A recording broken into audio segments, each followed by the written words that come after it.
Pertamina. Pasti kita semua tahu kan nama itu. Tapi di balik SPBU yang kita lihat sehari-hari, ternyata raksasa energi ini lagi nulis ulang ceritanya. Dan ini bukan sekedar perbaikan kecil-kecilan loh. Ini tuh salah satu transformasi terbesar dalam sejarah mereka. Yuk kita bedah sama-sama. Oke, kita mulai dari satu angka ini. 171. Ini adalah peringkat Pertamina di daftar Fortune Global 500 yang terbaru. Artinya apa? Artinya, Pertamina itu salah satu dari 500 perusahaan terbesar di planet ini. Nah, skala sebesar inilah yang bikin transformasi mereka jadi penting banget buat kita perhatiin. Ini kan jadi pertanyaan besar ya. Gimana caranya perusahaan segede ini, yang vital banget buat Indonesia, bisa beradaptasi buat masa depan? Apalagi di tengah tantangan transisi energi dan persaingan global yang makin ketat.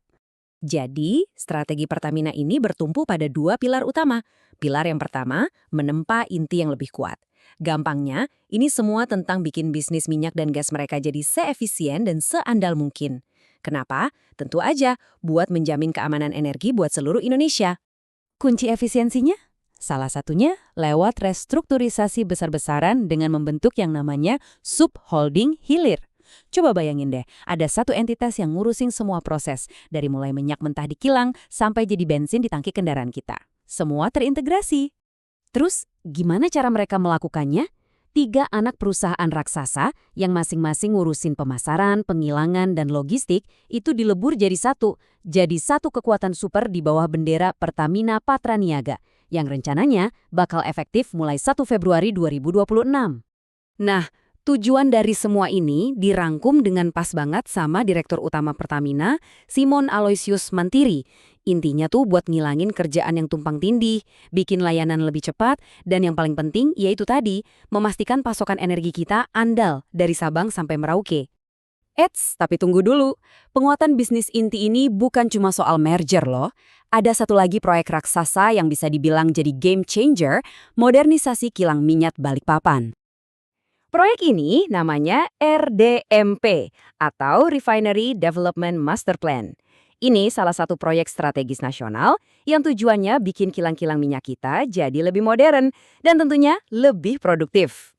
Hasilnya gimana? Lihat aja peningkatannya. Kapasitas pengolahan kilang Balikpapan itu melonjak dari 260.000 jadi 360.000 barel per hari.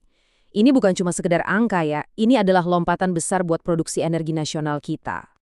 Lantas, apa artinya ini buat kita semua di Indonesia?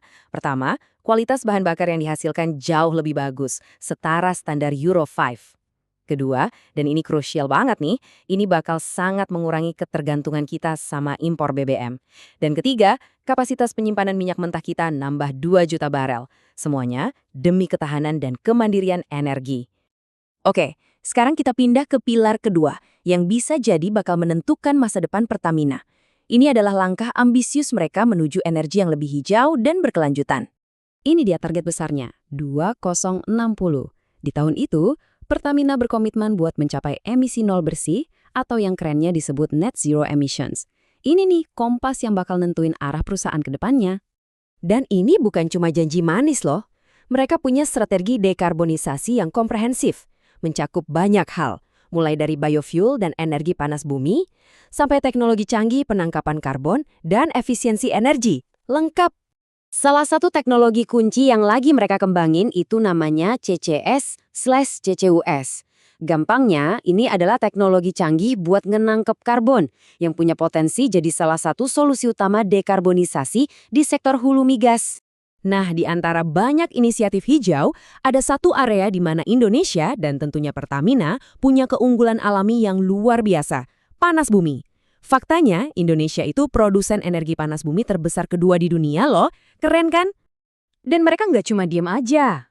Lewat anak usahanya, Pertamina Geothermal Energy, mereka punya target yang jelas banget, mencapai kapasitas 1 gigawatt di tahun 2026 dan terus digenjot sampai 1,5 gigawatt di tahun 2030. Ini namanya peta jalan yang konkret. Oke, tadi kita udah ngomongin strategi-strategi tingkat tingginya. Sekarang pertanyaannya, apa dampaknya buat negara dan buat kita semua dalam kehidupan sehari-hari? Nah, salah satu dampak yang paling kerasa ya di SPBU. Berdasarkan data terbaru nih, harga BBM bersubsidi kayak Pertalite dan Biosolar itu dijaga tetap stabil. Tapi untuk BBM non-subsidi kayak seri Pertamax, harganya disesuaikan mengikuti pasar. Strategi ketahanan energi ini juga nggak cuma main di kandang sendiri. Pertamina juga aktif investasi di blok-blok migas luar negeri. Ini langkah proaktif buat memastikan Indonesia tetap punya akses ke sumber energi apapun yang terjadi di panggung dunia. Di tengah semua transformasi dan investasi besar ini, gimana kinerja keuangannya? Sehat nggak? Nah, angka ini yang jawab. Di tahun 2024, Pertamina berhasil mencatatkan laba bersih sebesar 3,13 miliar dolar AS. Ini nunjukin kalau strategi yang mereka jalanin juga sehat secara bisnis. Ini semua membawa kita ke kesimpulan akhir. Pertamina itu lagi menyeimbangkan dua tugas raksasa. Di satu sisi, menyuplai energi buat negara yang ekonominya terus tumbuh, tapi di sisi lain juga harus memimpin transisi ke masa depan yang lebih hijau. Pertanyaannya, bisakah mereka berhasil melakukan keduanya secara bersamaan? Hanya waktu yang bisa menjawabnya.